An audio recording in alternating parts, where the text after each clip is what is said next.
और आज के हमारे मुख्य अतिथि है आदरणीय श्रीमान रघुवंशी भैया जी, रामकृष्ण रघुवंशी भैया जी। और ये भैया जी का तो कुछ कह नहीं सकते।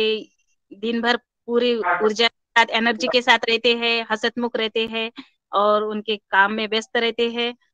और इनका कृषि फार्म देखकर भी आ गए हैं, वहाँ का जैविक भोजन भी करके आए हैं और वो भोजन का स्वाद है अभी भी जा नहीं रहा है। तो ऐसे ही हमारे ऊर्जावान भाई रामकृष्ण रघुवंशी भैया जी को सादर आमंत्रित करते हैं। वो आए और अपना बहुमूल्य ऐसा मार्गदर्शन सदन में उपस्थित करके देने का कष्ट करिए जी। धन्यवाद रामकृष्ण बहन जी। आदरणीय रामकृष्ण रघुवंश जी आमंत्रित करें। आइए पटेल साहब। जी, रघुवंशी भैया जी आवाज आ रही है? जी आ रही है। ओम। सभी सदन को प्रणाम, गुरुदेव को नमन। ओम। और जैसा कि कल रंजना बहन से मेरा चर्चा हुई थी कि कल एक विशेष टॉपिक था जिसपे सारे लोग लेफ्ट हो गए थे, तो कुछ ऐसा विषय था जिसको हम सभी किसानों के बीच में जाना चाहिए और एक एनर्जी का बहुत बड़ा स्रोत भी है वो, तो उस पर चर्चा नहीं हो पाई थी। तो कल आदरणीय गुरुदेव ने कहा कि विषय थोड़ा लंबा है, तो धीरे धीरे अपन इस पे बात करेंगे एक एक चैप्टर पे। क्योंकि जो कल मुझे परसों के दिन की जो यात्रा थी मेरी पचमढ़ी के पास, जहाँ आप लोग गए थे कस्तूरी कृषि फार्म, उससे थोड़े से पास में एक मटकुली करके प्लेस है, उसके बीच में एक मड़ई नाम का प्लेस है। वहाँ पे एक जैसे कि मैंने कल बताया था कि एक क्रिश्चियन फैमिली रहती है, और वो क्रिश्चियन फैमिली, उनकी एज नियर अबाउट 78 के आसपास है, 80 में 2 साल कम है। और अभी उनकी बहुत सारी ऐसी चीजें हैं, तो जब मैंने उनसे सत्संग किया तो बहुत सारी चीजें सामने निकल के आई। तो मैंने सोचा कि इन चीजों को मंच से सदन में रखना भी चाहिए, मंच से शेयर भी करना चाहिए। अब इससे किस किसान को, किस व्यक्ति को कहाँ पर फायदा हो जाए, ये अनिश्चितकालीन होता है, जो स्वास्थ्य में भी एक बहुत अहम भूमिका रखता है। अब सबसे पहले हम एग्रीकल्चर सेक्टर में अगर देखने जाएं तो हमारे किसान परेशान हैं बीमारियों से, या हम लोग भी परेशान हैं बीमारियों से। जैसे कैंसर की जो डेफिनेशन है, एबनॉर्मल ग्रोथ ऑफ सेल, जो सेल की एबनॉर्मल ग्रोथ होती है, तो जिसमें हम इस चीज को अच्छे से इस तरीके से समझ सकते हैं कि अभी वो जो क्रिश्चियन फैमिली है उसमें जो मिस्टर जेम्स हैं, उनसे मेरी बहुत विस्तार पूर्वक चर्चा हुई। तो वो अभी स्टोन थेरेपी पे काम कर रहे हैं। अभी उनके साथ में बैठा और काफी डिस्कशन हुआ। तब आज जैसे कृषि में सबसे बड़ी हमारी समस्या, जैसे कि हम पहले भी डिस्कस कर चुके हैं, वो पेस्ट मैनेजमेंट की है। अभी जैविक खेती करते हैं हम, तो उसमें एक वो बहुत ये कहिए कि विकराल समस्या के रूप में खरपतवार की समस्या है, और दूसरी है जो कीड़े हमारी फसलों को खा जाते हैं, जो हानिकारक कीट हैं, उनसे हम लोग प्रबंधन नहीं कर पा रहे हैं। तो इसमें सबसे बढ़िया उपयोग उसका हो सकता है कि आप एक काम कर सकते हैं कि जो क्वार्ट्स होता है, क्वार्ट्स पत्थर होता है, क्वार्ट्स पत्थर को की आप ग्रेड बना सकते हैं। विषय थोड़ा सा उसकी ज्योमेट्री समझने का है, तो ज्योमेट्री को समझने के लिए क्या है कि आप जो इसको फिजिकली आप महसूस कर पाए, और जो उसकी लाइव ट्रेनिंग हो, तो और भी अच्छे से किसानों को समझ में आएगा। इस विषय को धीरे धीरे अपन इसी मंच पे आगे बढ़ाएंगे। वो पत्थरों का क्या करना होता है, हमें ग्रिड होती है। तो अपनी जमीन में जिन किसानों को इसकी समस्या आती है, जहाँ पे कीट ज्यादा परेशान करते हैं, जो पहली बार में खेती कर रहे हैं जैसे हम लोग, और या जिसने पहली बार में 1 एकड़ में जैविक ऑर्गेनिक शुरू किया है, तो वो क्या कर सकते हैं कि जो क्वार्ट्ज पत्थर होता है, और वो खनिज और रेत का एक घटक है एक्चुअली देखा जाए तो। इसका फार्मूला होता है SiO2। अभी इसको उन्होंने, मिस्टर जेम्स ने कैसे एनालिसिस किया, जब मैंने उनका देखा तो वो रियली मिरेकल था। तो इसी चीज को मैं मंच पे आपके साथ साझा कर रहा हूँ। क्या किया कि 1 एकड़ खेत का उन्होंने ट्राइंगल बनाया, ज्योमेट्री, ऐसे। अब यहां से यहां तक की दूरी, ये लेंथ और ये लेंथ, यहाँ पे आपको क्या करना है कि अपने भूमि के अंदर गड्ढा करके 3 इंच नीचे, जितने जिस लेयर पे हम सोइंग करते हैं उस लेयर पे वो क्वार्ट्ज पत्थर को आपको नीचे भूमि के अंदर दबा देना है। फिर दूसरा एंगल जो ये बनता है, दूसरा कोण जो बनेगा हमारा, इस कोण पे भी पूरा ट्रायंगल बनाना है। इस कोण पे भी आपको स्टोन को डिपॉजिट कर देना है लगभग 3 इंच नीचे। ये दूरी उतनी होनी चाहिए जितनी जिस लेयर पे आप सोइंग करते हैं। फिर ये वाला जो एंगल बच रहा है, तीसरा वाला एंगल ये जो बचता है, ये वाला कॉर्नर, इस पे भी आपको वही 3 इंच नीचे उसको मिट्टी में दबा देना है।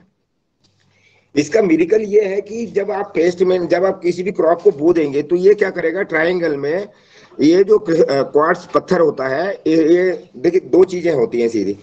ये कोई भी वस्तु होती है या तो एनर्जी रिलीज करती है, एनर्जी को एब्जॉर्ब करती है। तो ये क्या करेगा कि ये जो पावर ग्रिड बनेगी ट्रायंगल में, तो इसमें क्या होगा कि हमारी इसमें उन्होंने मूंग की खेती में बहुत अच्छा उपयोग बताया इसका। जब हम मूंग की खेती करते हैं तो मूंग में लगातार हमारे यहाँ 8-8 स्प्रे होते हैं। तो वो इसकी एक पावर ग्रिड बनानी होती है। जिस भी फार्म पर, जिस भी कंट्रोल प्लॉट में, जिस भी कंट्रोल प्लॉट में हम उसको इंप्लीमेंट कर रहे हैं, वहां पे आपको वो उसकी पावर ग्रिड बना लेनी है। और पावर ग्रिड बनाने के बाद में एक जगह जो पत्थर रखें, कम से कम उनका वेट होना चाहिए मोर देन 100 ग्राम, 100 ग्राम से ऊपर। और कॉम्बिनेशन में रखना है उनको ट्रायंगल में, ऐसे कि जैसे खेत का कोना हुआ तो 2 कोने तो कॉर्नर के होंगे और दोनों को मिला के 2 पैरेलल लाइन जहां पे जाके टच होती है, तीसरा वहां पे। हमने उनसे ये भी क्वेश्चन कहा कि इसको क्या रेक्टेंगल में भी रख सकते हैं, तो उन्होंने ये भी कहा कि हाँ रेक्टेंगल में भी रख सकते हैं हम, लेकिन अब जब ट्रायंगल बनाएंगे तो उसका जो पिरामिड बनता है उसके जो इम्पैक्ट होते हैं वो मिरेकल होते हैं। तो उससे बोले हमें किसी भी प्रकार के पेस्ट मैनेजमेंट की जरूरत नहीं पड़ती है। तो जैसे ये पेस्ट मैनेजमेंट का सब्जेक्ट आया तो मैं काफी समय से काम कर रहा हूँ, मुझे भी पता है कि अभी पेस्ट मैनेजमेंट को कैसे कंट्रोल करते हैं। कुछ चीजें सीख रहे हैं, कुछ चीजें हम पहले से जानते हैं, लेकिन ऐसा मिरेकल इम्पैक्ट देखने के लिए मैं आतुर था। तो जो उनकी व्यवस्था देखी और उसके कुछ प्रयोग देखे तो उसके अद्भुत रिजल्ट रहे। तो जो भी किसान जैविक खेती करते हैं और तो शायद क्वार्ट्ज पत्थर बताना, जिससे घड़ियां भी बनती हैं, या फिर एक हीरे का विशुद्ध रूप, आप किसी पत्थर को तोड़ेंगे तो उसमें आपको एक क्रिस्टल जैसा दिखता है, क्वार्ट्ज पत्थर होता है। या जो स्फटिक है वो उसका अशुद्ध रूप है। जो स्फटिक की माला पहनते हैं वो भी क्वार्ट्ज पत्थर होता है, लेकिन वो उसका अशुद्ध रूप है। इसका मेल्टिंग पॉइंट भी उनसे डिस्कस हुआ, वो 1670 डिग्री है, 1670 डिग्री पे इसका मेल्टिंग पॉइंट है, तो जो कि काफी हायर है। तो जब इनकी ग्रिड बनेगी, जब आप खेत में इसको इंप्लीमेंट करेंगे, बातें बहुत सारी डिस्कशन करने की, लेकिन जो शुद्ध हमारे किसान के काम में आ जाए, जो हमारे काम का हो, केवल हमने वो निकालने की कोशिश की है इससे। तो प्रयोग के रूप में जितने भी किसान ऑर्गेनिक फार्मिंग कर रहे हैं उनको पेस्ट मैनेजमेंट में इसका अद्भुत प्रयोग है।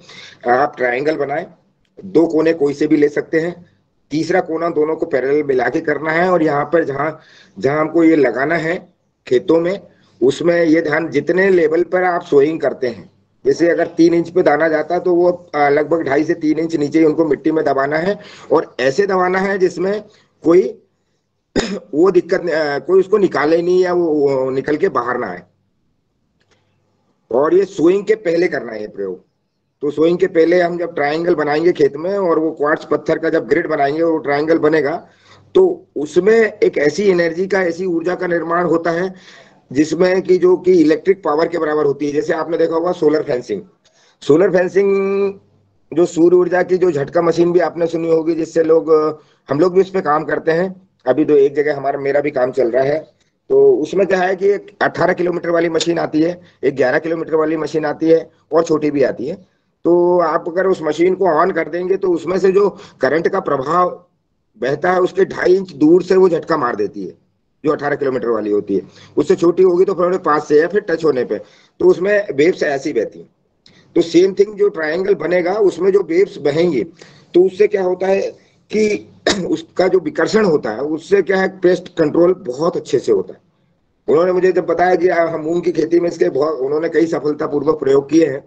तो इसके लिए मैंने उनको आमंत्रण भी दिया था, लेकिन उनको आज मंच पे बुलाना संभव नहीं हो सका, तो उनको प्रतीकात्मक रूप में या वो जो मेरे एक्सपीरियंस है आपसे शेयर करना जरूरी था।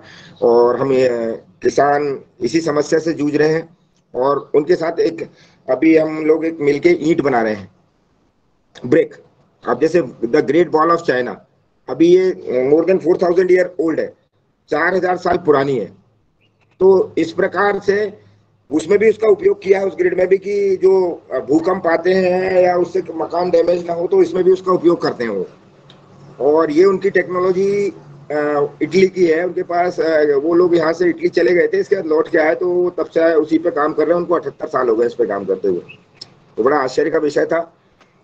दूसरा एक अद्भुत प्रयोग उनका ये भी मैंने देखा कि भी जो डाउजन रॉड होती है, 2 रॉड होती है कॉपर की, जिससे लोग पानी टेस्ट करने के लिए अपने फील्ड में उपयोग करते हैं। तो मैंने उनकी एक्यूरेसी जो देखी, वो मोर देन 99% एक्यूरेसी पे काम करती है। तो जहां पर हमारे खेतों में पानी की समस्या है, उससे कैसे निजात पाया जा सकता है, जिन लोगों को हजारों लाखों रुपए ड्रिलिंग करने में लगते हैं, तो उसमें भी ये पत्थर का, ये ट्रायंगल का बहुत बड़ा महत्व है।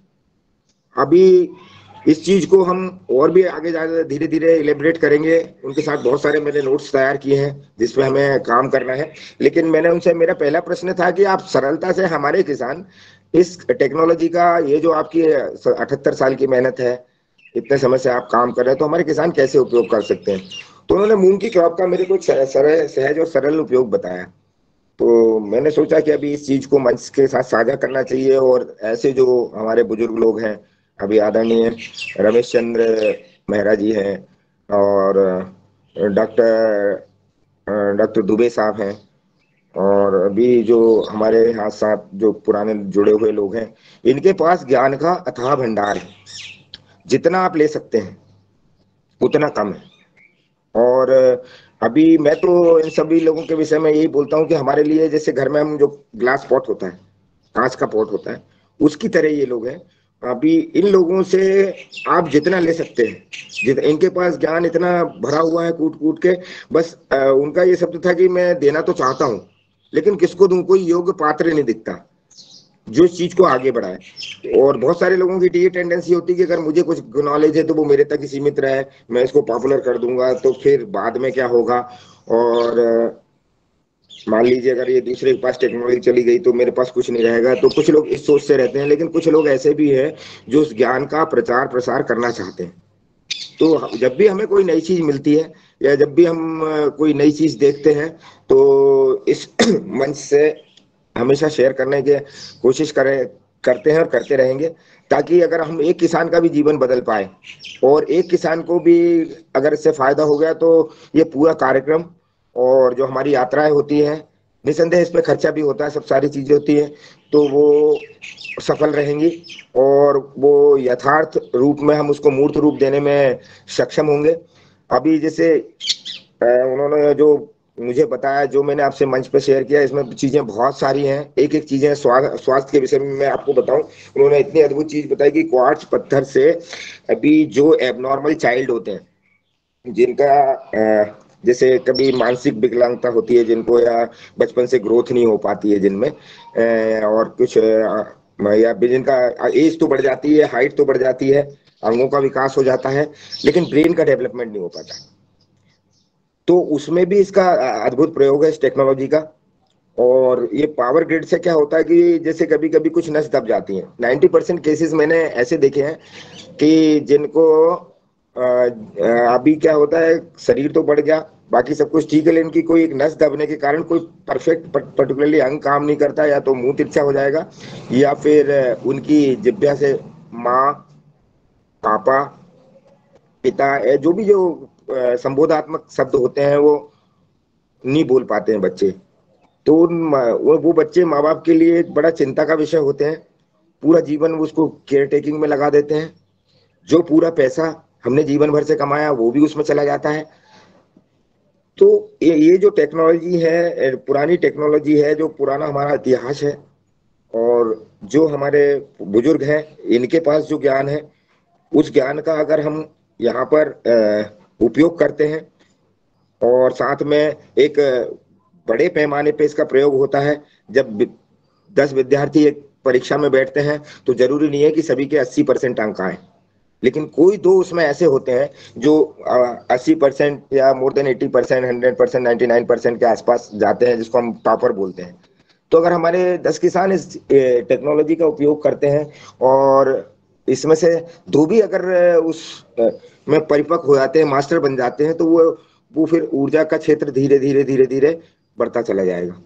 ये आप ऐसे कह सकते हैं कि अभी जो हमारा 9 ग्रह है उनसे वो ऊर्जा टकरा के वापस भी आती है। जब वो ग्रिड बनती है खेत में, जैसे कि हम पहले डिस्कस कर रहे थे कि वो पत्थरों को 3 कॉर्नर पे 3 इंच नीचे हमको सोइंग के वहां पे गाड़ना है, और गाड़ने के बाद में जब उसमें से जो पावर ग्रिड बनती है, जो ट्रायंगल बनता है, उससे ऊर्जा वायुमंडल में जाती है, और जब वो 9 ग्रहों से टकरा के वापस आती है तो उससे हमारे जो फसलों को लाभ होता है, उससे जो दानों में शाइनिंग आती है, और उससे जो बाली का साइज होगा वो भी इनहेंस होगा। मैं उनके यहाँ गया था, तो हालांकि मंच से कुछ चीजें शेयर नहीं कर सकते, लेकिन कुछ चीजें उनके पास बाहर से सीड लाना असंभव था। तो उनके पास ऑस्ट्रेलिया की एक वैरायटी देखी, मैंने कहा ये कैसे आई आपके यहाँ? तो बोलिए लाना संभव नहीं था, लेकिन फिर उन्होंने बताया कि ऐसे ऐसे यहाँ पे आ गई। तो कुछ चीजें हैं उन्होंने भी संजो के रखी है। तो जो चीजों को हम लोग जैसे जैसे डेवलप कर सकते हैं उस टेक्नोलॉजी से, वैसे करें और प्रयोग करें। जो पहला प्रयोग उन्होंने फसल के रूप में मुझे बताया था, मैंने आपके साथ मंच शेयर किया, फिर उसके इम्पैक्ट मैंने खुद आंखों से देखे। अनफॉर्चुनेटली मैं कुछ वीडियो क्लिप आपके लिए लेके भी आता, लेकिन वो वहां से 70 किलोमीटर जंगल में, मैं तो ये कहूंगा कि कंदराओं में रह रहे हैं। वो सतपुड़ा वैली है, वहां पर उनका 140 एकड़ का उनके पिताजी के नाम पे, ऐसे जेम्स के नाम पे पहाड़ी है। टोटल उनकी जमीन 1150 एकड़ है। 1150 एकड़ में से सारी गुम गई है, केवल खसरे मौजूद हैं। कुछ गवर्नमेंट ने का अधिग्रहण कर लिया है, कुछ लोगों ने। अभी मात्र उनके पास 50 एकड़ जमीन बची है, और रिकॉर्ड में 1150 एकड़ उनके दादाजी के नाम पे, ऐसे जेम्स के नाम पे अभी भी वो बड़े बड़े पहाड़ सब उन्हीं के हैं वो। लेकिन उन्होंने कहा कि देखिए, ना तो हमको पैसे का लालच है। बड़ी अद्भुत फैमिली थी, और अद्भुत, मैं तो उनको संत कहूंगा कि उनके जो विचार थे वो बड़े अद्भुत थे। तो इसलिए मैं मंच के सामने मैटर को ये इस विषय को रखना चाहता था कि इसका जहां भी मैं जाता हूं तो बस मेरा एक ही उद्देश्य रहता है कि मेरे किसानों को लाभ क्या हो सके, इस टेक्नोलॉजी का हम एग्रीकल्चर में कैसे यूज कर सकते हैं, और प्लस हमारे जीवन में स्वास्थ्य के लिए। तो वो उन्होंने उसका उपयोग भी बताया कि अभी जो एबनॉर्मल बच्चे होते हैं उस पर भी इसका उपयोग किया जा सकता है। उसको किस विधि से रखना है, कैसे करना है, तो लंबा चर्चा का विषय है। उनको मैं मंच पे एक दिन आमंत्रित करूंगा, कोशिश करूंगा, क्योंकि उन लोगों का शेड्यूल अलग होता है, वो अपने उनकी प्रार्थनाएं अलग होती हैं, हमारी अलग होती हैं, वो विषय अलग है। तो सबसे पहले जो भी मंच पे ऑर्गेनिक फार्मिंग कर रहे हैं हमारे किसान भाई, और जैसे मैंने आपसे शेयर किया है कि उसकी पावर ग्रिड बना के स्टोन की, और अपने खेतों में इसका प्रयोग करें। और इसमें पेस्ट कंट्रोल में बहुत अद्भुत रिजल्ट है। वो कभी भी उनके यहाँ पे जो वो पैदा करते हैं उसमें कुछ डालते नहीं है, ना कोई बाहर से पेस्ट मैनेजमेंट करते हैं। तो मैंने जब उनके फल भी देखे उनके फार्म पे जाके, और भी दूसरी चीजें देखी, तो वो नोटिस करने वाली थी। और उनके पास जो पानी को धरती के अंदर जांचने का जो स्ट्रीम लाइन का उन्होंने जो कंसेप्ट रखा, वो भी अद्भुत था। उसमें भी ये थ्योरी काम करती है, ट्रायंगल वाली। तो मैंने उनका देखा कि 25 फीट ऊपर, और आप ये मान लीजिए कि उसका डाया होगा 100 बाई 100, 100 फीट बाई 100 फीट का एक टीला था, और जिसके बाद 30 फीट नीचे, 25 से 30 फीट होगा, उसके नीचे तालाब था। उन्होंने उस पॉइंट पे एक निश्चित बिंदु बनाया, निश्चित बिंदु बना के वहां पे ड्रिल से बोर करा। बोर करने के बाद उन्होंने क्या हुआ कि वो इतना पानी वहां पे निकला कि वो लास्ट में जो कुआं की खुदाई कर रहे थे, वो उसके गेती फावड़े भी नहीं ला पाए, वो उसी में डूब गए। बाकी लोग जल्दी से बाहर आए। जब मैं ऊपर से जाके उस पॉइंट को विजिट किया, जब उस कुएं को मैंने देखा, तो मैंने कहा 30 फीट नीचे यहाँ गहरा है, यहाँ टापू के ऊपर, यहाँ पे पानी निकालना एक्यूरेसी से और एग्जैक्ट पॉइंट पे मिरेकल है। तो ऐसा अनफॉर्चुनेटली एक बार हो सकता है, 2 बार हो सकता है, 3 बार नहीं हो सकता। तो मैं उन्होंने दूसरा पॉइंट विजिट कराया मुझे कि ये पॉइंट भी मैंने ऐसे ही निकाला था। तो जब मेरा प्रश्न ये था कि आप ये बिंदु निकालते कैसे हैं, तो उन्होंने बताया कि बहुत सारे लोग नारियल से, बहुत सारे लोग पानी से, इससे कैसे। तो उन्होंने ये जो फार्मूला बताया कि वो भी ये क्वार्ट्स का ट्रायंगल बनाते हैं, और फिर उसमें वो ट्रायंगल बनाते हैं और उसमें वो जो स्ट्रीम लाइन होती है वो पैरेलल बोलते हैं, 3 लाइन चलती है। एक मेन लाइन होती है, 2 सपोर्टिंग लाइन होती है पानी के अंदर। जब आप वो ट्रायंगल बना के रॉड से वो जब एनालिसिस करते हैं, कॉपर रॉड होती है, तो वो जो 2 स्ट्रीम लाइन होती है उसके साथ में आपको एक बार हॉरिजेंटल चलना पड़ेगा खेत में, एक बार वर्टिकल चलना पड़ेगा। तो इस तरीके से आप वो पानी का भी एनालिसिस कर सकते हैं स्टोन के माध्यम से, और पेस्ट मैनेजमेंट में यूज कर सकते हैं। और जो गर्भ संस्कार होते हैं उसमें उन्होंने अद्भुत प्रयोग बताया कि हमारे बच्चे जो गर्भ में बच्चा रह रहा है वो उसको पूरी ऊर्जा मिले, माँ जो भोजन कर रही है उसका पूरा पूरा उपयोग करे। तो उन्होंने भी इस पावर ग्रिड का उपयोग गर्भ संस्कार में भी बताया। उसमें जब हम अगर हमारी माताएं बहनें जब गर्भवती होती हैं तो उनके जो रूम होता है उसमें आपको ईशान कोण में ट्रायंगल में वो स्टोन को रखना है, 3 एंगल से मिला के, और वो स्टोन जिस पोजीशन पे हम स्थापित करेंगे वो वहां से डिस्टर्ब नहीं होना चाहिए। तो वो क्या है, पावर ग्रिड बन जाती है। वो पावर ग्रिड में पूरी सकारात्मक ऊर्जा आके फिर वो आपके उस कमरे में भी फैलेगी। जो उसको देखेगा उसकी आंखों के थ्रू बहुत सारे उन्होंने ऐसे छोटे छोटे पॉइंट्स बताए, तो जो काफी हेल्प करने वाले थे। तो फिर मैंने सोचा है कि इस चीज को मंच पे रखूं, और रखने के बाद उन्होंने जो सहज और सरल सटीकात्मक रूप से जो प्रयोग बताया एग्रीकल्चर सेक्टर में, तो इसका हम जरूर उपयोग करें। दूसरा, अभी हम लोग एक मकान बना रहे थे। मकान बोले तो आप लोग जहाँ कस्तूरी कृषि फार्म पे विजिट करने आए थे, वहां पर हम लोगों ने 16 हट्स बना रहे हैं नेचुरोपैथी सेंटर की, जहां पर आके आप लोग रिलैक्स कर सकें और आपका जो प्राकृतिक चिकित्सा हो सके।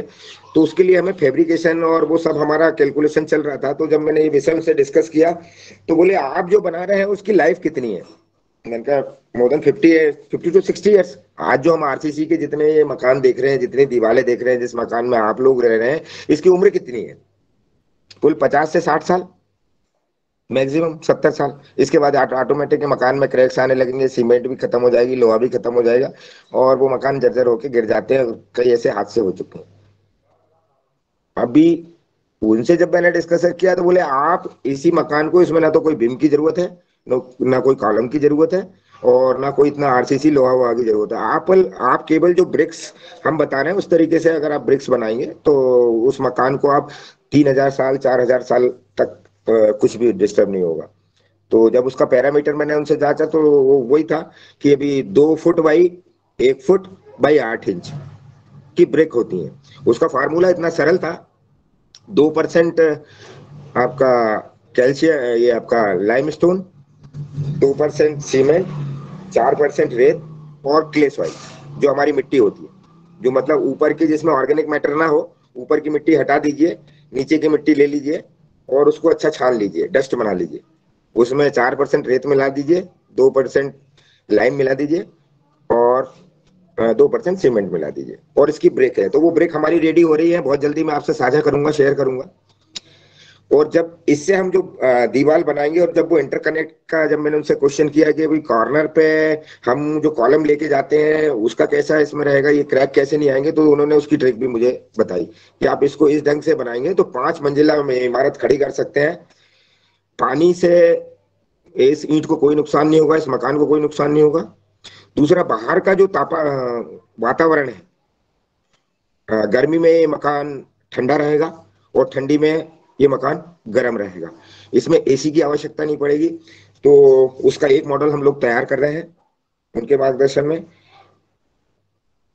अब रही बात इसकी कि आज हम जो लाखों रुपए खर्च कर रहे हैं, तो जिन जिन लोगों का जैसे जो खेत पे बहुत सारे हमारे ऐसे किसान भाई जुड़े हैं इसमें, भगवान दास जी हैं और भी बहुत सारे लोग हैं इसमें जुड़े हुए हैं। तो आप क्या करेंगे, आपके फार्म पे हम पूरी टेक्नोलॉजी उसको आपके लिए पूरा उसका मेंटेन कर रहे हैं, उसको लिपिबद्ध कर रहे हैं। ये जो टेक्नोलॉजी जिन लोगों से हमें मिलती जा रही है, जो यात्रा में हमें कुछ नई चीजें प्राप्त हो रही हैं, जैसे कि पवन सर हमेशा कहते रहते हैं जब भी आपको कोई एक नई खोज करते हैं, यात्रा में कुछ नई चीजें मिलती हैं तो उनको लिपिबद्ध करें। तो हम इसको लिपिबद्ध कर रहे हैं, और इस टेक्नोलॉजी से अगर आप हम अगर मान लो एक कमरा बनाते तो 70 से 80 हजार रुपए मिनिमम से मिनिमम है। अभी तो सबकी चीज कॉस्टली हो गई, तो अभी एक रूम भी अगर ठीक ठाक 12 बाई 12 का बनाते तो लाख रुपए से ऊपर चला जाता है खर्चा। और इसमें हमने सब टोटल इन्वेस्टमेंट जोड़ा तो वो जाता है 30 से 35 हजार रुपए। ये चलेगा 50 साल, ये चलेगा सालों, कई वर्षों तक, 3000 ईयर्स उम्र है उसकी। तो इस तरीके से कुछ छोटे छोटे प्रयोग हम अपने खेतों पर भी कर सकते हैं। और आज जैसे कि मैंने पवन सर से जो सीखा था वो कि आप जितनी भी आपको ऊर्जा जो मिलती है उसे अपने तक सीमित ना रखें, आप लोगों के बीच में मंच पे इसे शेयर करें। मुझे सब्जेक्ट अच्छा लगा था। उन्होंने और भी बहुत सारी बातें बताई हैं, जैसे कि हम ये जो क्वार्ट्ज पत्थर होता है इसका प्रिजर्वेटिव के तौर पर भी कैसे इस्तेमाल कर सकते हैं। जब आप कोई चीज बनाते हैं, जैसे हम अचार और ये या ये दूसरी चीजें बनाते हैं, तो उसमें भी इसका उपयोग है। वो भी किसी दिन शेयर करेंगे। बहुत सारी चीजें मैंने लिपिबद्ध की हैं ताकि हर किसान को इसका फायदा हो सके। और हम लोग इस टेक्नोलॉजी को अपनी अगली जनरेशन को, जो बहुत सारी चीजें जो ज्ञान किसी के साथ समाप्त हो जाता है और उन्होंने सीखा अगली पीढ़ी को नहीं दे पाए, तो वो उस ज्ञान को लेके चले गए वापस, और वो चीजें विलुप्त होती चली गई। तो कुछ पेड़ पौधों पर भी मैं, जो विलुप्त प्रजातियां हैं उन पे भी मैं कोशिश कर रहा हूँ उनको संरक्षित करने की। कुछ प्रजातियां मैंने आपस में किसानों को दी भी हैं। और अभी बस क्या है, थोड़ा सा सब्जेक्ट एक एक विषय है तो सबको लिपिबद्ध करके प्रस्तुत करूंगा आपके सामने। मैं आगे और अच्छे से प्रस्तुत करूंगा। अभी मैं बस इतना ही कहना चाहूंगा इस मंच के माध्यम से कि जो भी चीजें हमें नई प्राप्त होती हैं तो उनका हम सब लोग प्रयोग करें, और उसमें जो नए रिजल्ट आते हैं हमारे सामने और उनको मंच पे शेयर करें। बस मैं अभी फिलहाल यहीं पे कंक्लूड करूंगा। जी जी ओम। ओम। हम्म। सर यदि वो पत्थर आपके पास हो तो उसे बताने की कृपा करें।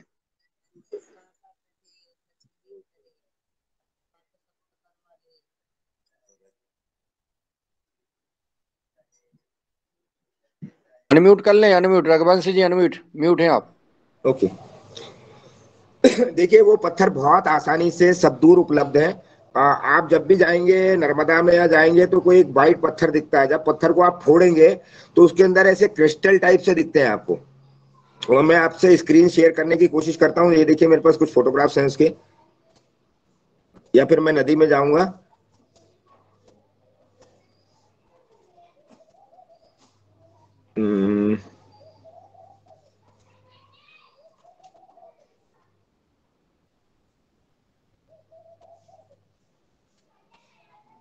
Share screen.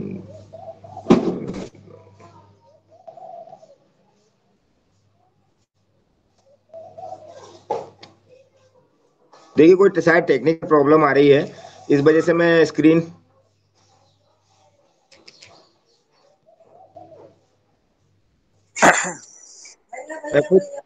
जी ओम।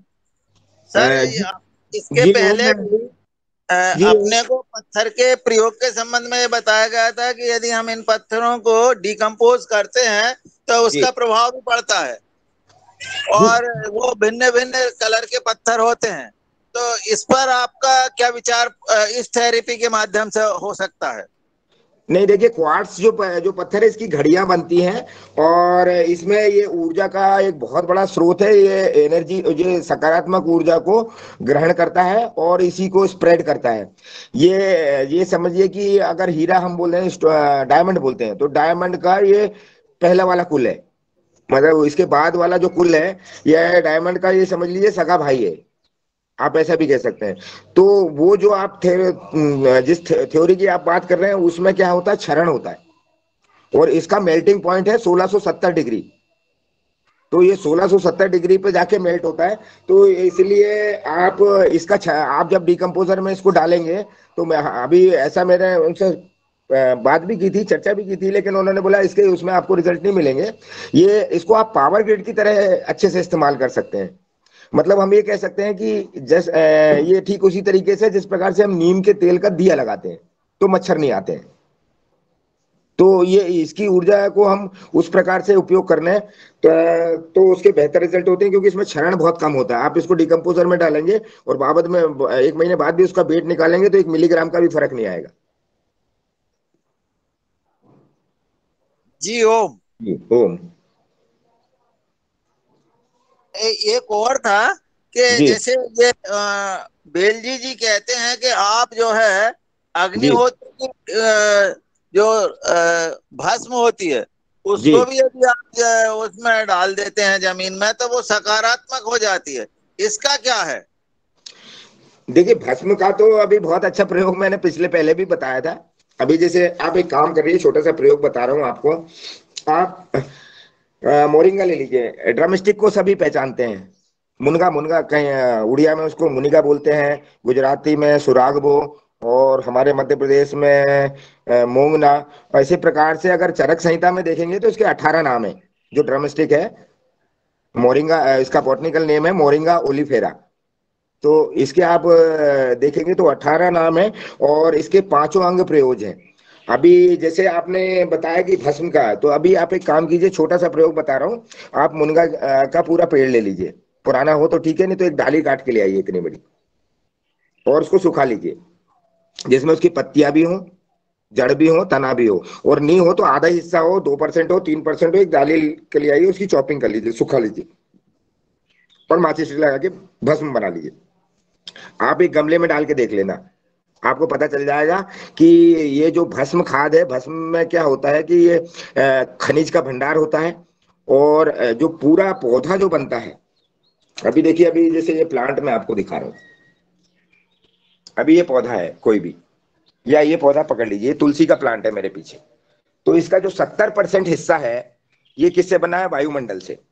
इसने 30% कहां से लिया है? जमीन से, नीचे से, सॉइल से। तो अभी हम क्या करेंगे कि अगर इसने जो वायुमंडल से लिया है ये 70% हिस्सा हुआ, और ये जो नीचे का जो 30% हिस्सा आपको दिख रहा है ये जमीन से आपने उसने बाकी चीजों को, मिनरल को और बहुत सारी चीजें इनका अपटेक किया है। अब अगर हम ये 70% हिस्से को काट के इसकी भस्म बना देंगे तो नीचे से तो उसने 30 लिया था, नीचे जमीन से इसने 30% अपटेक किया था। ये 70% हिस्से को काट के अगर इसी की जो भस्म बना के इसको दे देते हैं तो नीचे जो इनरिच होगा, नीचे जो स्टॉक होगा वो 70% अब होगा ना, 70% ज्यादा हो जाएगा। इसीलिए आप भस्म खाद का, या जो वो भस्म बेलजी सब बताते हैं, वो हर जगह वो थ्योरी काम करती है। आप उपलों की राख ले लीजिए, कंडों जी की राख जी। या उस विषय में देख लीजिए। और तीसरा, आपने देखा होगा कि जब बच्चे बचपन में छोटे रहते हैं तो मुट्ठों से, जो हम लोग का अभी तो क्या है कि गैस का चूल्हा हो गया और दुनिया सब दूर टाइल्स लग गई, नहीं तो हमारे बच्चे जब पैदा होते थे और वो जब मिट्टी में खेलते थे तो हमारे ये मुट्ठों से राख खाया है, चूल्हे की राख भी खा लेते थे, मिट्टी भी खा लेते थे, और आज सभी स्वस्थ हैं, उनको कभी पथरी नहीं हुई, और वो सब सारे लोग 100-100 साल जिए।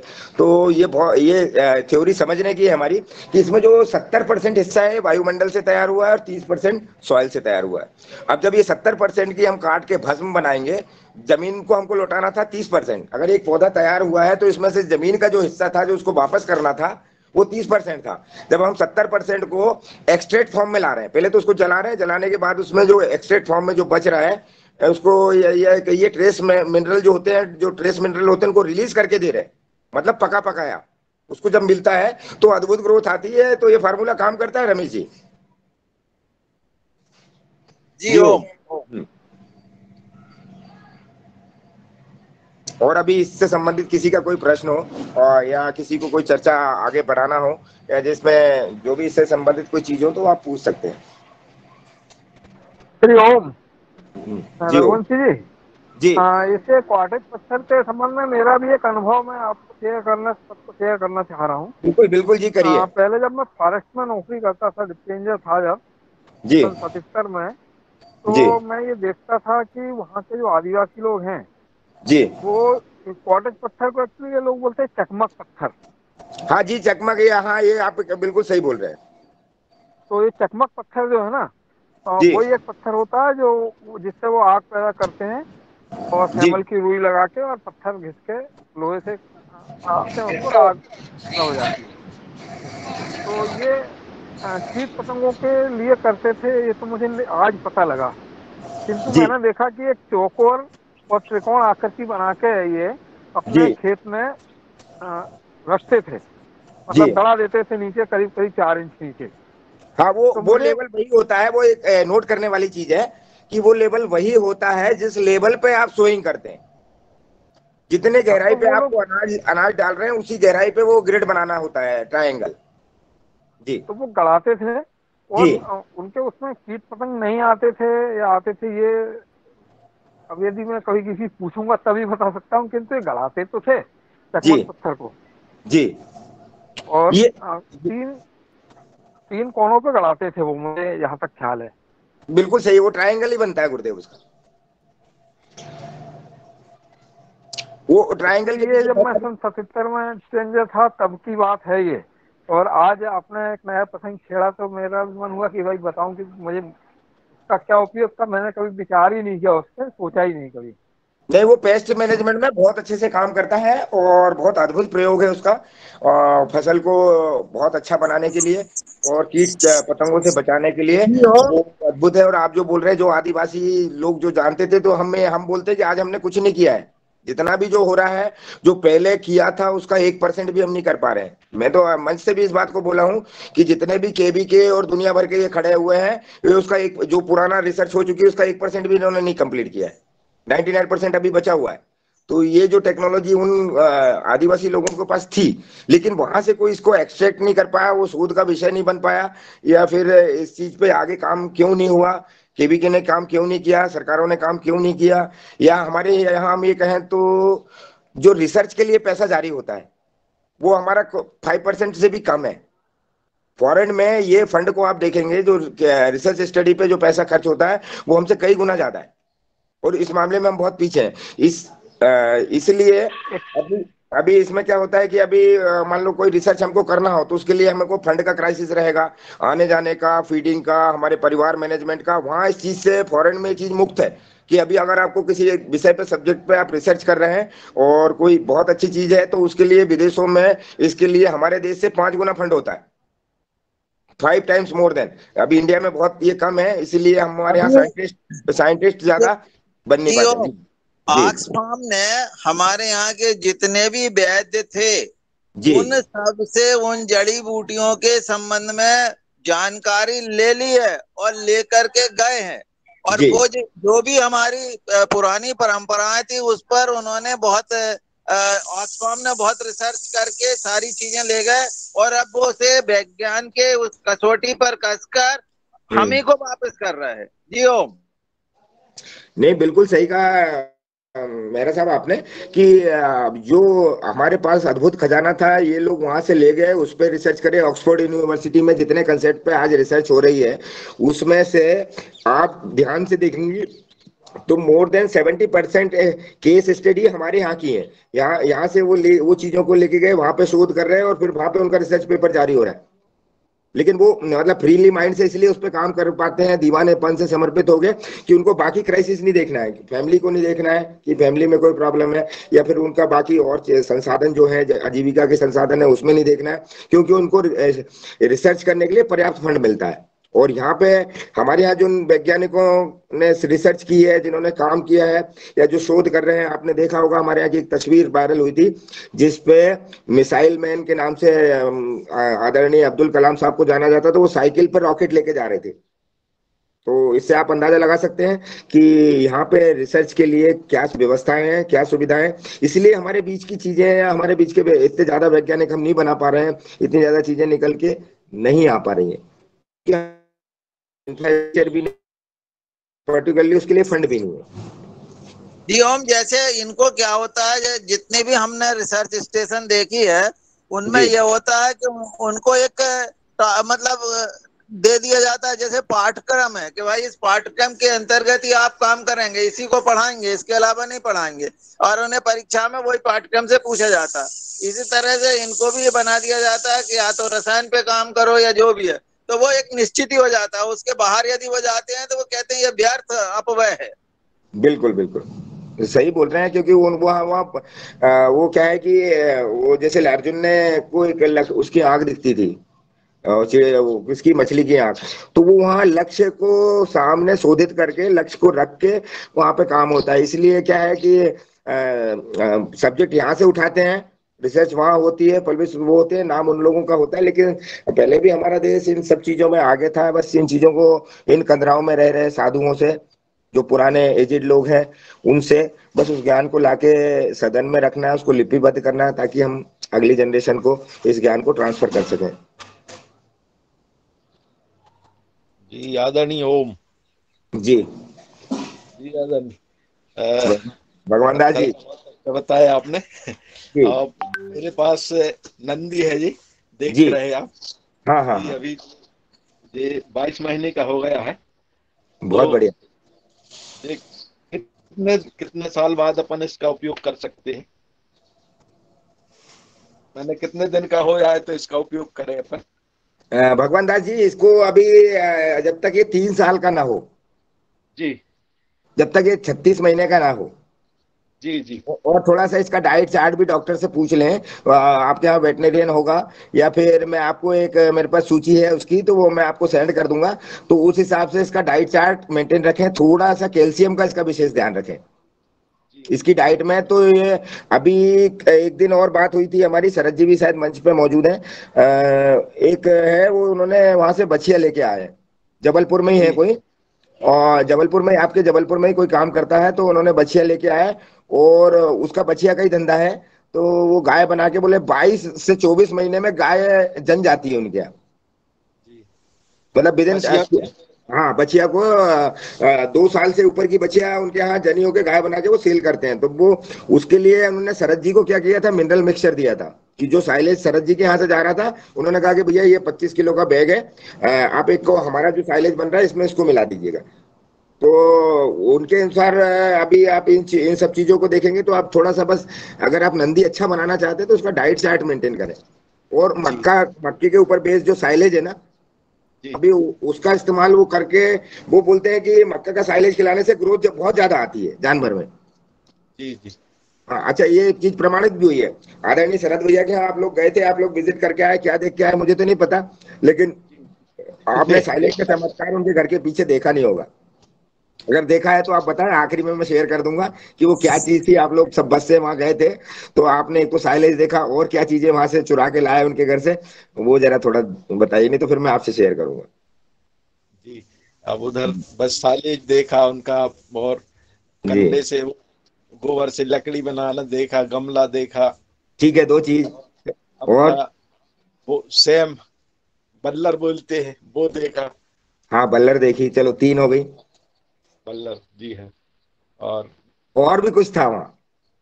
जी, और और तो विशेष नहीं देख पाया। अब बाकी और लोगों का नाचने में ध्यान रखो, या बस तरफ ध्यान रखो, कि अब आगे के कहाँ की यात्रा है।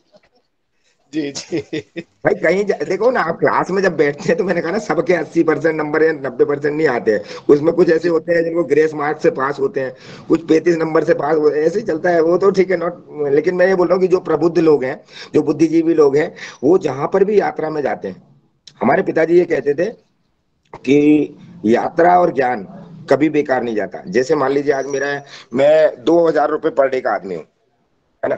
अभी 2,000 रुपये में, अभी आप ऐसे समझिए कि मेरा उसमें 5 शून्य लगाना है।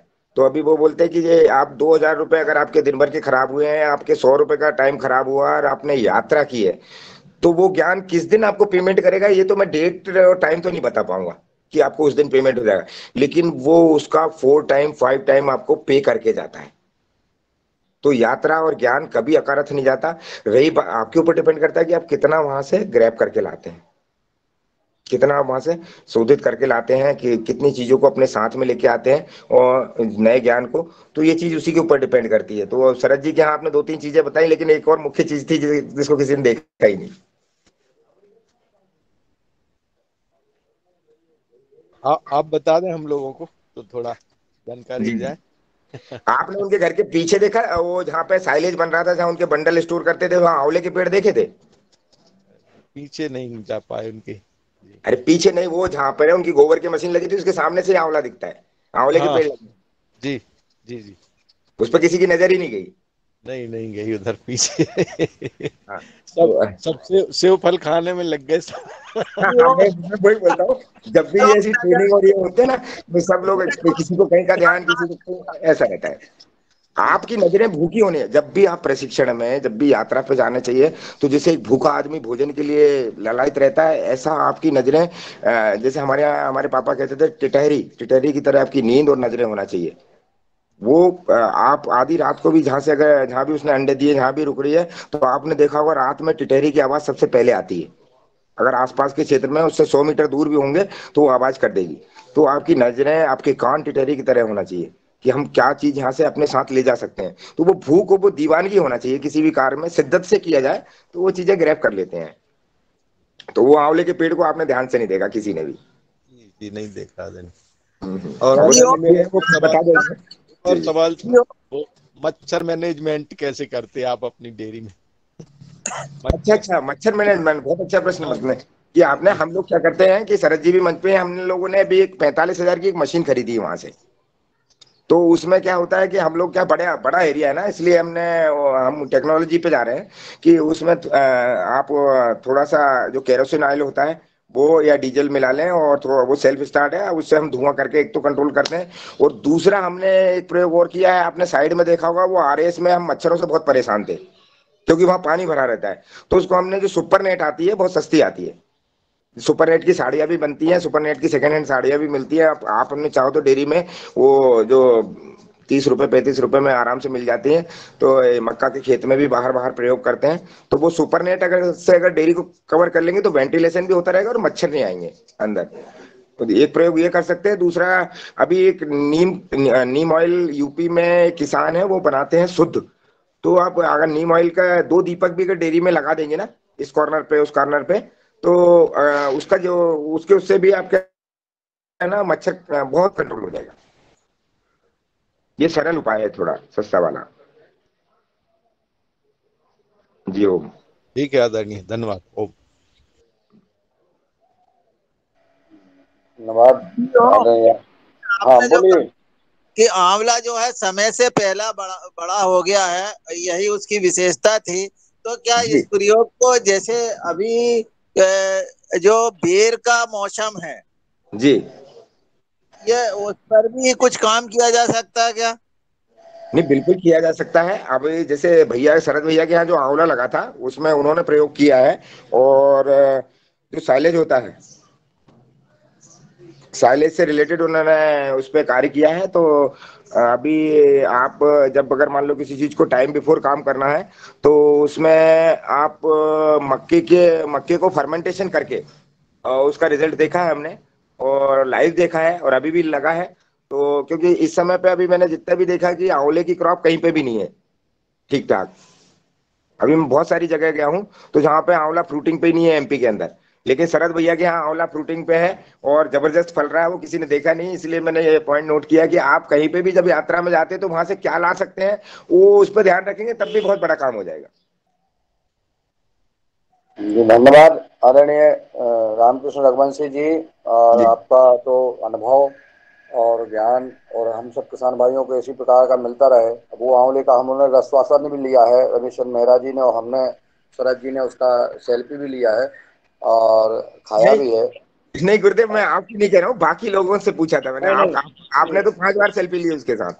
नहीं नहीं, मैं ये नहीं कह रहा हूँ, ये कह रहा हूँ कि आपका जो ज्ञान है जो आपने दिया है। और आदरणीय हमारे आज मुकेश मालवीय जी ने बहुत ही सुंदर योग क्लास भी की है। हमारे मार्गदर्शक आदरणीय पवन सर जी सदन में उपस्थित हैं और मैं चाहूँगा कि उनका कमेंट इस योगाहार कार्यक्रम में उपलब्ध हो जाए। तो मैं सादर आमंत्रित करता हूँ कि आप आएँ और हम सबका मार्गदर्शन देने का कष्ट करें। जी नमस्कार सभी को। ओम। और बहुत सुंदर रामकृष्ण जी, नई नई आप खोजी है, आपकी निगाहें जहाँ पर भी जाती हैं कुछ नया खोजने का प्रयास करती हैं। और बहुत ही अच्छा, ये एक हैबिट है, ये जो आदत है ये सब में नहीं होती है ये, लेकिन ये बहुत अच्छी आदत है। और जब आपने आंवले के बारे में बताया तो हमें भी लगा कि एक चीज तो हमने मिस कर दी अब। जी लेकिन इससे प्रेरणा भी मिल रही है, प्रेरणा ये मिल रही है कि फिर से अब क्या कहते हैं हमारे शरद जी के फार्म में जाने का और क्या क्या खजाने छुपे हुए हैं उनको भी तो देखने का मौका कब मिलेगा। इससे भी प्रेरणा मिल रही है। कस्तूरी कृषि फार्म में भी इस तरह की कुछ चीजें आपने छिपा के रखी होंगी। जी और जी। ये सब चीजें हमारे सबके जगह पर कुछ ना कुछ छिपा रहता है, क्योंकि हमारे पास समय की भी कमी रहती है। और एक तो कई बार जब हम किसी भी चीज को देखते हैं तो उसके परिप्रेक्ष्य, उसकी वहां पर इतिहास और उसके साथ कई सारी और चीजें जो जुड़ी हुई है उसको भी समझने के लिए समय की जरूरत पड़ती है। और ये समय जल्दीबाजी में नहीं हो सकता है। इसके लिए जरा सी आराम से जरा सी बैठना पड़ता है, समझना पड़ता है। और जब हम ऐसा करते हैं तो हम हर एक जगह पर, कहीं पर भी जाएं, किसी भी जगह पर जाएं, तो वहां पर कोई ना कोई हर एक चीज का एक इतिहास भी होता है। किसी भी कार्य करने का एक इतिहास भी होता है। उसको कार्य करने के पीछे उसकी कुछ एक अनुभव रहता है। तो जो भी हमारे साथी किसान हैं, सबके जीवन में बहुत अच्छे अनुभव, उनके अनुभव रहे हैं, अच्छे या बुरे जैसे भी रहे। लेकिन अनुभव बहुत जरूरी है कि इस अनुभव के आधार पर हम सीखने का प्रयास करें। और लेकिन जैसा कि बताया गया कि हम हर चीज में ऑब्जर्व करें और उसके प्रति अपना जिज्ञासा अपनी जो है बनाए रखें। जिज्ञासु अपनी जो नेचर है उसमें बनाए रखें तो हमें हर चीज में सीखने का मौका मिलता है। और जो चीजें आज आपने ये जो पत्थर है उसके बारे में, जिसको कि हम पत्थर कहते हैं, चमकदार पत्थर, या उसको जिससे आग निकलती है, आग लगाने के लिए काम आता था। तो ये पद्धति भी अपने आप में बहुत अच्छी लगती है कि इस तरह की हमारी जो परंपरागत जो चीजें हैं, प्राकृतिक रूप से जो जहाँ पर उसको वो जो ट्रायंगल बना है क्वार्ट्ज का, जो भी पत्थर था, उसकी वजह से भी कुछ ना कुछ उसमें तरंगे या कुछ ना कुछ उसका एक रिएक्शन जरूर हो रहा होगा, जिसके आधार पर कीटों का और पतंगों का प्रभाव कम पड़ता है किसी भी एक खेत पर। और लेकिन उसका एक जो हमने ट्रायंगल बनाया उसका प्रभाव क्षेत्र कितना होगा, और अगर खेत बड़ा है तो फिर प्रभाव क्षेत्र में कितने ऐसे ट्रायंगल बनाने पड़ेंगे, ऐसी जिज्ञासा अभी भी है।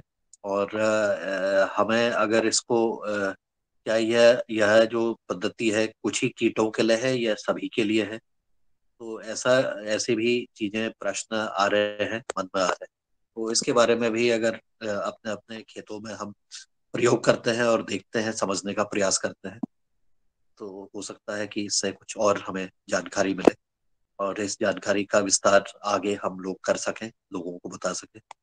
और ये कम लागत की, कम खर्चे की जो तरीके हैं, इसको और पहले कई सालों से हमारे जो जब से खेती करना शुरू हुआ होगा, इसमें इसको अनुभव किया होगा, उस अनुभव के आधार पर इसको एक प्रयोग किया होगा, उससे अनुभव आए होंगे, उसके आधार पर क्या करना है, कैसे करना है, वो चीजें स्ट्रीमलाइन हुई होंगी। और ये वाकई जो हमारी कृषि परंपरा रही है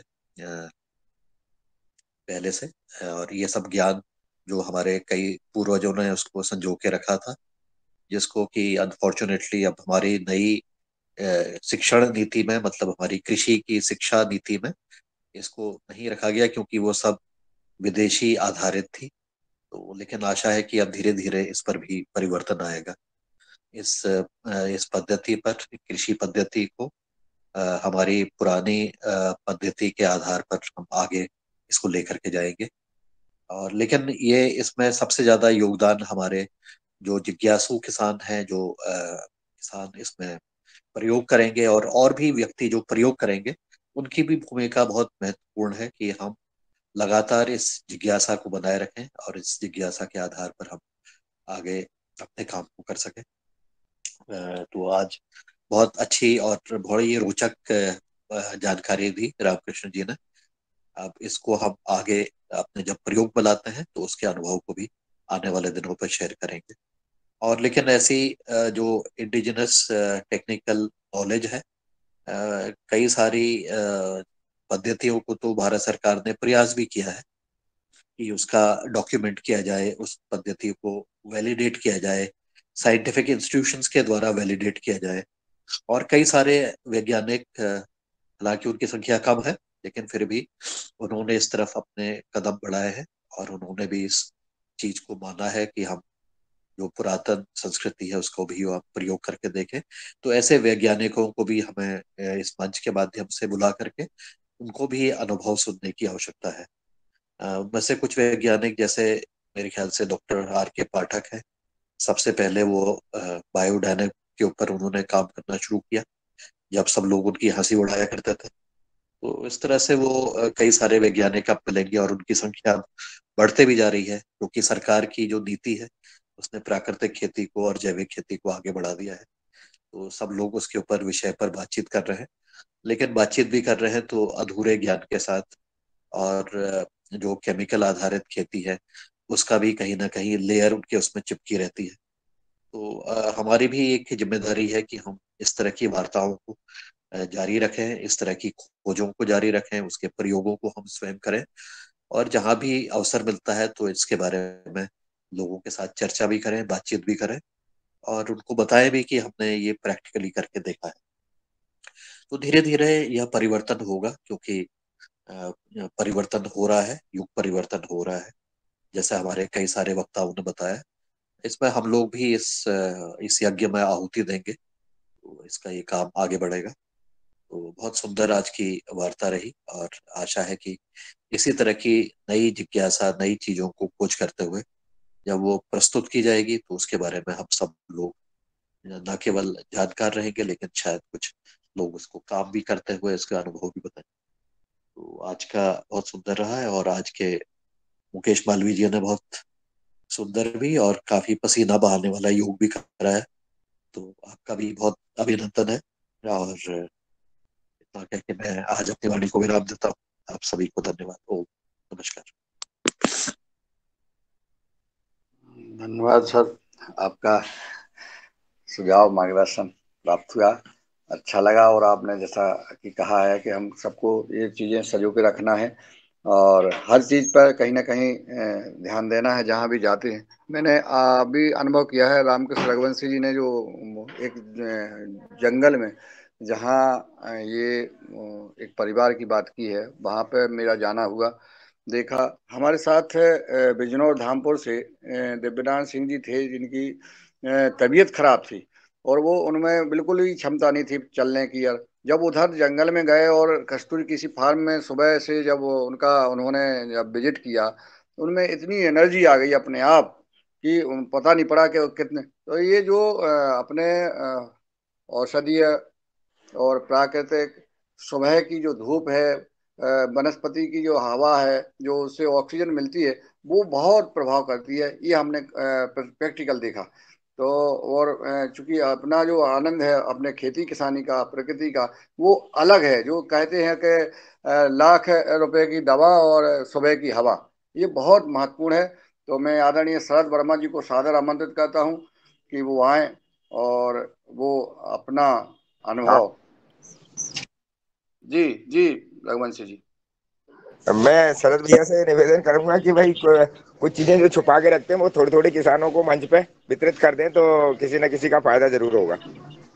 वो छुपा के सदन रखे को हैं। और वो बेरी का पेड़ जो आप कहने, कोटि कोटि प्रणाम।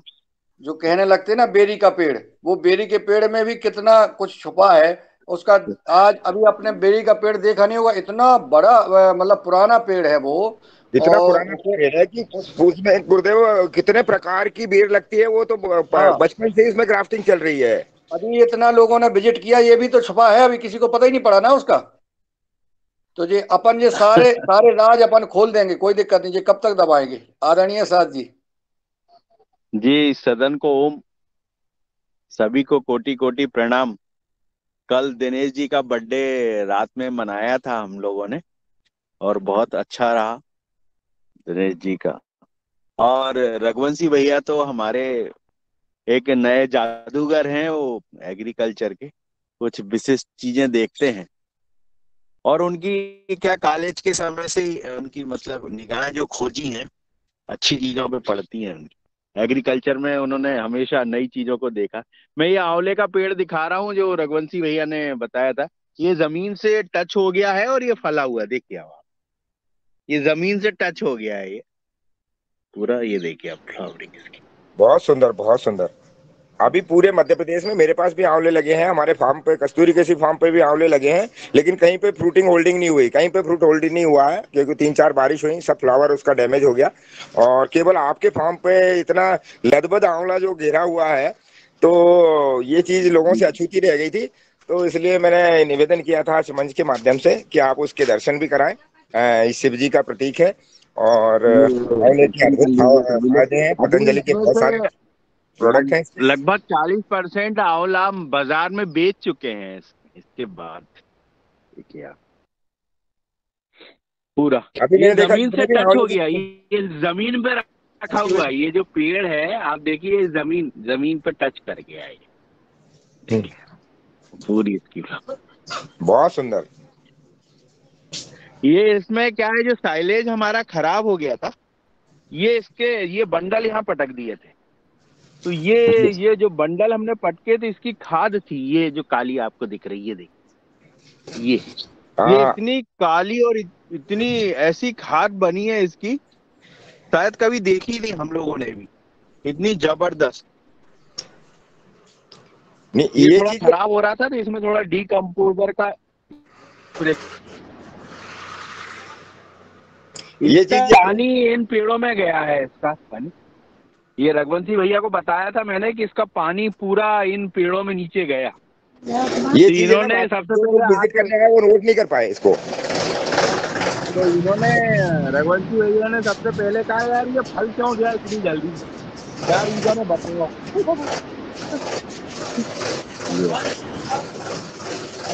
तो वो क्या है कि जो चीजें एनालिसिस करने की होती है, जब हम कहीं भी जाते हैं तो कुछ भी ज्ञान बहुत सारा ऐसा रहता है जो किसी न किसी के कल्याण के काम में आ सकता है। तो जो मक्के पे आप काम कर रहे हैं उसका जो साइलेज है, अगर बच भी डैमेज भी हो जाता है तो भाई साहब, मैं आज ये समझता हूँ कि आज वर्मी कंपोस्ट का रेट मार्केट में अगर प्रीमियम क्वालिटी का लेने जाओ आप गौशाला से, तो 10 रुपए से नीचे नहीं है, 8 रुपए से ऊपर ही है होलसेल रेट में उनके सभी के।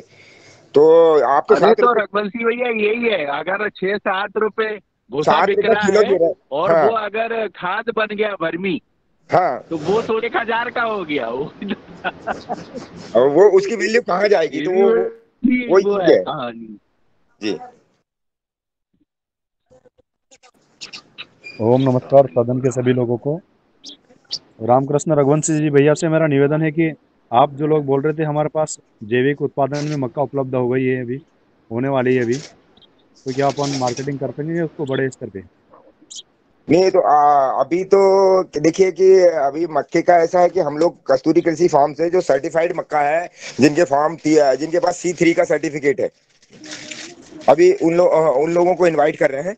क्योंकि मार्केट में जब आप कोई भी चीज लेवल से बेचने जाते हैं तो उसमें कि मैंने अगली बार भी बोला था, कई लोग मंच के माध्यम से मैं सबको वो बताना चाहता हूँ कि अगर आपका गाड़ी का एक्सीडेंट होता है तो सबसे पहले वो पुलिस वाला जो आपकी गाड़ी को रोक के आपका चालान बनाता है, वो आपसे ये नहीं पूछता है कि भाई साहब आपको कितने लाख किलोमीटर चलाने का अनुभव है, कितने लाख किलोमीटर कौन सी गाड़ी चला चुके हैं। वो ये पूछता है आपके डॉक्यूमेंट किधर है। तो हेल्दी डॉक्यूमेंटेशन के साथ अगर जिसके पास क्रॉप अवेलेबल है तो उनको हम आमंत्रित करते हैं, उन लोगों के साथ हम ट्रेडिंग के लिए तैयार हैं। जी जी, धन्यवाद। आदरणीय, मेरे पास भी है आंवले का पौधा, फला है जो हो रही थी। हेलो ओम, और उस चर्चे में ये बात आई थी कि अभी हम जो है जमीन का रजिस्ट्रेशन करा रहे हैं, तो अभी बात ये आई है कि अब आपको क्रॉप का रजिस्ट्रेशन कराना चाहिए कि आपके पास कौन सी क्रॉप जो है वो जैविक में है। जमीन के रजिस्ट्रेशन से ज्यादा महत्वपूर्ण है क्रॉप का रजिस्ट्रेशन। मेहरा जी, आपने देखा नहीं उस फॉर्म में जो अपना रजिस्ट्रेशन हो रहा है अपने पोर्टल पे, उसमें फार्मर का नाम, फार्मर की प्रस्तावित फसलें और वो सबकी ब्रीफिंग देना है उसमें। तो इसलिए किसान जो हमारे मेड़ों पर या कहीं लगे हैं पेड़, उनका भी अपन रजिस्ट्रेशन करा सकते हैं उसमें। ऐसा अभी जो मीटिंग हुई थी यहाँ पर, तो उन्होंने कहा कि आपको इनका भी रजिस्ट्रेशन कराना चाहिए। नहीं, बिल्कुल उसमें एक कॉलम होता है और उसको पेरेनियल क्रॉप बोलते हैं। तो आप पेरेनियल में जाके उनका मेंशन करते हैं, उनकी क्वांटिटी मेंशन कर सकते हैं। और अभी तो और आगे इस टेक्नोलॉजी में और सुधार हो रहा है कि अभी जियो टैगिंग भी होगी, तो उसमें कोई ये नहीं बोल पाएगा कि मेरे पास इतना था। अभी आपने देखा कि जैविक के नाम पे उत्पादन 1500 कुंटल का और 6000 कुंटल गेहूं बिक गया। एक न्यूज आई थी बीच में, हरदा की सही जो लगी थी। और हमारे मनोज भैया ने इसका मंच से भी कहा था कि क्या हो रहा है कि अभी जो किसान असली मेहनत कर रहे हैं, जो बिल्कुल धरातल पे कर रहे हैं, उनको मंच नहीं मिल रहा है और उनके नाम से दूसरे लोग फायदा उठा जाते हैं। तो इस चीज में और एक्यूरेसी लाने के लिए अभी बहुत सारी चीजों में बदलाव हो रहा है। तो उसमें आप है ना पेरेनियल क्रॉप में जाके उसका पंजीयन कर सकते हैं और उसका फिजिकल वेरिफिकेशन इंस्पेक्टर के द्वारा होगा। तो ये एमपी सोका में व्यवस्था है। एनएसडीसी में बहुत स्वच्छंदता है। हमारा सिस्टम जो है वो बहुत सहज और सरल है। और मैंने भी निवेदन किया था एमपी सोका में भी, और इस मंच के माध्यम से पवन सर से भी ये निवेदन है कि हम चीजों को टिपिकल ना करें। अभी एमपी सोका का अगर रजिस्ट्रेशन की बात करते हैं तो कोई भी किसान अगर ऑर्गेनिक खेती करेगा तो वो दूसरी बार में पेपर फाड़ के और वहीं ऑफिस में छोड़ के चला आएगा, क्योंकि इसको इतना उन्होंने कंफ्यूज कर दिया है। मैंने उनसे भी निवेदन किया है कि चीजों को सहज और सरल करें ताकि हमारे किसान इसका लाभ उठा सके। उसके जो प्रोसेस है इतना ज्यादा टिपिकल है कि अब आदमी 1 साल करेगा, 2 साल करेगा, तीसरे साल अपने आप छोड़ के चला जाएगा। मतलब वो पेपर इतना टफ है कि उसको पार कर पाना, जिसने C3 का सर्टिफिकेट लिया, जैसे हमारे रूप सिंह भाई हैं, तो अभी उनको भी बहुत अच्छे से मालूम है। जिस दिन पहले दिन, आज से 6 साल पहले मिला था, 7 साल पहले मैं उनसे, तो जब वो भोपाल से रजिस्ट्रेशन करा कर लौट रहे थे तो बस में हम दोनों साथ में थे। मैंने पूछा आपके हाथ में पेपर कौन सा है, तो बोले ये मेरा C3 का सर्टिफिकेट जारी हो गया है। ये वो सर्टिफिकेट था। तो थोड़ा सा अभी अपन एनएसडीसी के माध्यम से जो अपना पोर्टल है उस पर जो रजिस्ट्रेशन हो रहा है वो सहज और सरल है। उसकी प्रमाणिकता भी मास्टर ट्रेनर और राज्य प्रभारी और बाकी जो व्यवस्था है उसके माध्यम से हो रही है। तो आप इसमें ना क्रॉप के साथ में पेरेनियल का भी, जो आपके पास अगर 100 आम के पौधे हैं, 25 आम के पौधे हैं, तो उनका भी मेंशन जरूर करें। रघुवंशी जी, मैं सदन को बताना चाहता हूँ, रमेश चंद मेहरा जी हैं, आप हैं, और कई हमारे किसान भाई इसमें जुड़े हुए हैं। आप तो वहाँ जब हम डीडीए के पास बैठे थे, शरद भैया थे, आप थे, हम भी थे, रमेश चंद जी भी थे, जब उन्होंने कहा था, जब एमपी सोका की बात हुई और अपना जो है पीजीएस की बात हुई, दिव्य योग मंदिर टेस्ट के द्वारा पीजीएस का जो प्रमाणीकरण कराया जा रहा है, एक संस्था है अपनी, और उसमें कोई कठिनाई नहीं है, इतनी सरलता के साथ किया जा रहा है कि और उसमें क्रॉप्स भी हम सारी क्रॉप्स लिख रहे हैं। आपको खुद मालूम है, आपकी क्रॉप्स लिखी गई हैं, अक्षय जी की लिखी गई हैं, राकेश गौर साहब की लिखी गई हैं। कम से कम एक किसान की हमने 50-50 क्रॉप्स लिखी हैं, उसमें उसका रजिस्ट्रेशन किया है और सरलता के साथ किया है, कोई कठिनाई नहीं है। सिर्फ हमको किसान की क्रॉप्स और फसल का रकबा, भूमि का रकबा और उसकी क्रॉप्स की वैरायटी और उसका उत्पादन सब कुछ लिखा है। तो और आपने कहा भी था, मान सिंह गुर्जर ने और आपने और शरद भैया ने, इनका रजिस्ट्रेशन की प्रक्रिया लगभग क्रियान्वयन में चल रही है कि हम जो है दिव्य योग मंदिर टेस्ट के माध्यम से ये सब रजिस्ट्रेशन पीजीएस में कराएं। तो ये सुविधा है और कोई भी किसान कराना चाहता है। रमेश चंद मेहरा जी से हमारे जो अशोक व्यास जी जो काम कर रहे हैं, जिन किसानों का 30 किसानों का, उनका भी बात हुई है कि हम दिव्य योग मंदिर टेस्ट के माध्यम से जो किसानों का प्रमाणीकरण हम कराएं। और आदरणीय पवन सर जी ने तो स्पेशली आप लोगों के लिए। प्रभारी महोदय जी, मेरे पास किसी व्यक्ति ने ऐसी सूचना दी थी कि पीजीएस इंडिया के माध्यम से जो प्रमाणीकरण हो रहा है, उन किसानों को आगे चल करके मार्केटिंग में दिक्कत आएगी, उनको फिर अलग से एमपी सोका में प्रमाणीकरण कराना होगा। इसमें कोई सुझाव दे सकते हैं क्या आप लोग? आप कब आपको सूचना मिली है? विनय सिंह जी, फिर से जरा रिपीट करना, मैं सुन नहीं पाया था। क्या प्रश्न है आपका? पीजीएस इंडिया से जो अपन प्रमाणीकरण कराया है पतंजलि के माध्यम से, दिव्य योग मंदिर ट्रस्ट के माध्यम से जी, उसमें किसी का सुझाव ये आया था कि पीजीएस इंडिया के जो अधिकारी है तो वो विजिट करने नहीं आते, वो देखते नहीं, तो उसका प्रमाणीकरण जो होता है वो आगे चल करके मार्केटिंग करने में दिक्कत आती है। नहीं, अभी आपको किसान को फिर बाद में फिर एमपी सोका से प्रमाणीकरण कराना होगा। विनय सिंह जी, अभी किसको दिक्कत आई है? अभी तो अपन शुरुआत कर रहे हैं ना, पर ऐसी सूचना मेरे को किसी के माध्यम से मिली थी। देखिए, आंख और कान में 4 इंच का डिफरेंस है। अभी जो चीजें डॉक्टर विनोद भट्ट जी, आदरणीय डॉक्टर विनोद भट्ट जी कुछ बोलना चाहती, मैं उनका स्वागत करता हूँ। जी, मैंने कहा ये बने सिंह जी, ये बिल्कुल भ्रामक खबर है। ये ऐसा कुछ नहीं है, केवल इसमें ये कि एक्सपोर्ट नहीं कर सकते, एक्सपोर्ट नहीं कर सकते हैं, लेकिन डोमेस्टिक मार्केट में आप इसको बेच सकते हैं।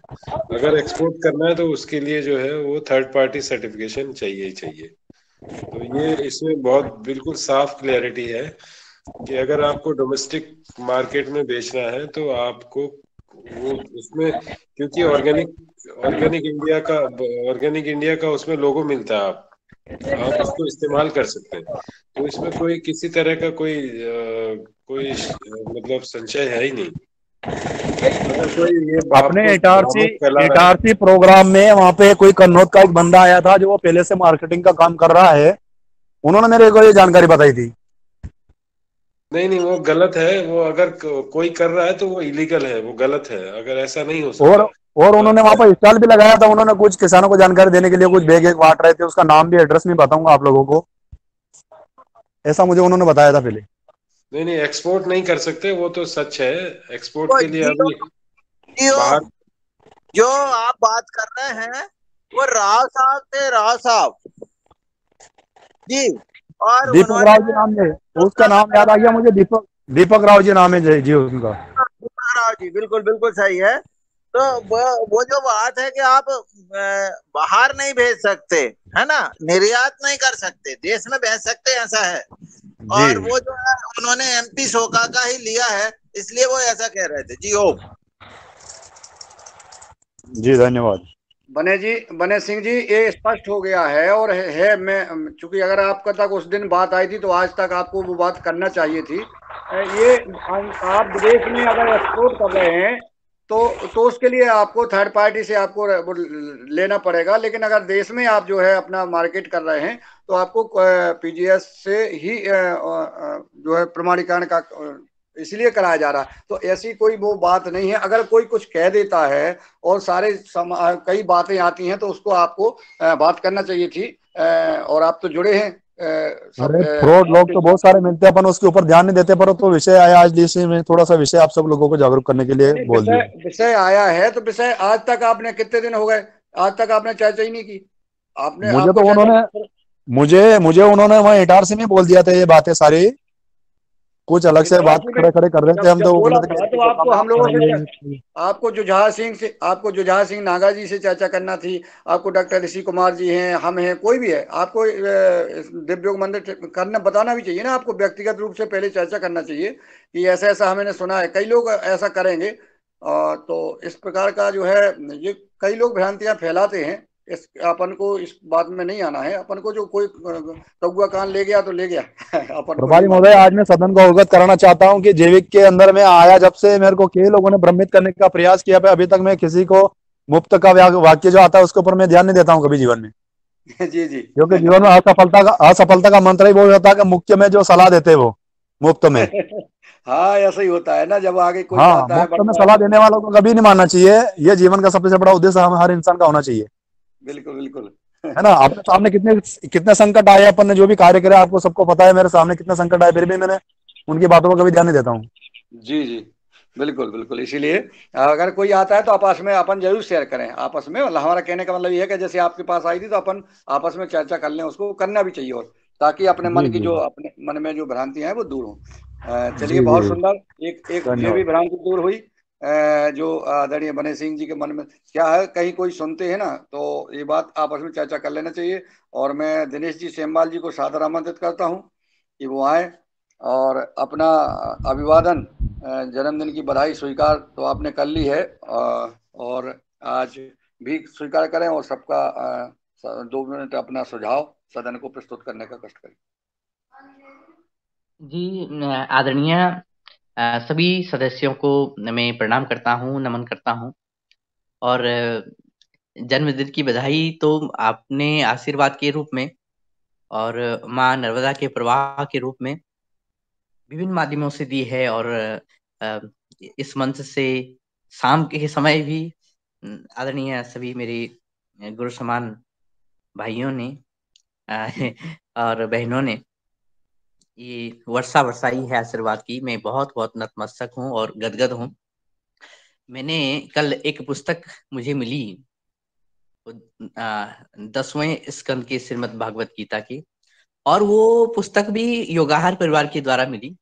हमारे एक मुख्य अतिथि आए थे पूर्व में, प्रेमचंद शर्मा जी, और साथ में उनके इंदु बहन जी थी, वो भी संस्कृति प्रेमी हैं।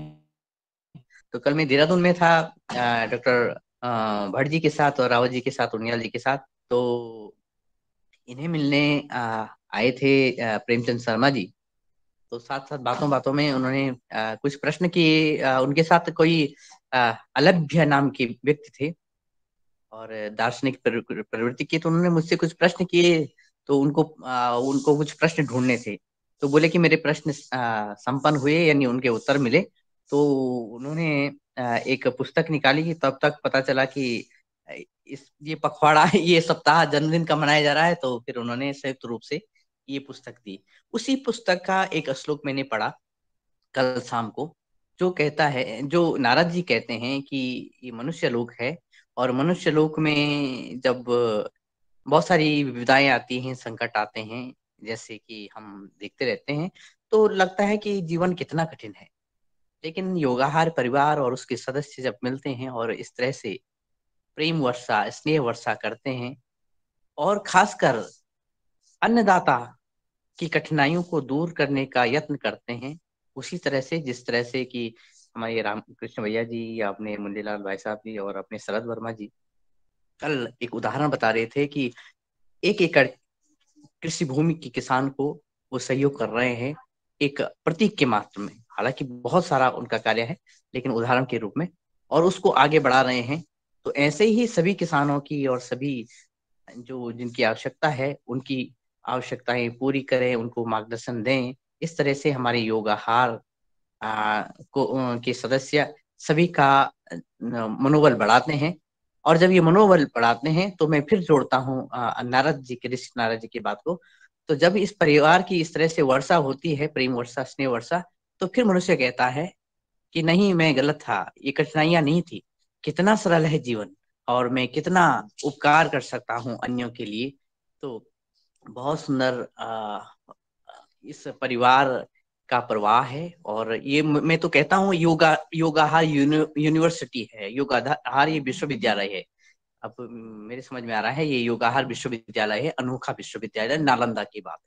तो हाँ, मैंने आदरणीय वर्मा सर से एक ही प्रश्न पूछना है कि जब आपके घर के लिए जाते हैं, तो प्रवेश करने से पहले दाएं हाथ पर एक बड़ा सा पेड़ है। कुछ लोग कह रहे थे कि ये बादाम का पेड़ है, लेकिन मैंने इस तरह का बादाम का पेड़ पहली बार देखा। मैं प्रश्न नहीं पूछ पाया था आपसे, जिज्ञासा नहीं प्रकट कर पाया था।